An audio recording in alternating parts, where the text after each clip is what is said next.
Recientemente se han viralizado videos de delfines y orcas que han acompañado el viaje de algunas embarcaciones en Colombia y el mundo.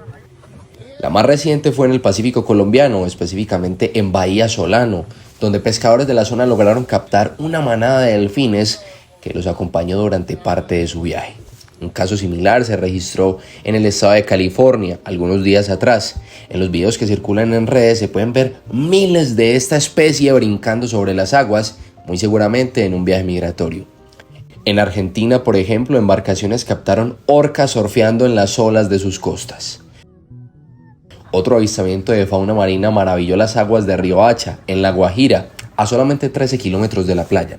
Allí, pescadores vieron a un tiburón ballena, una especie muy poco común en el Caribe.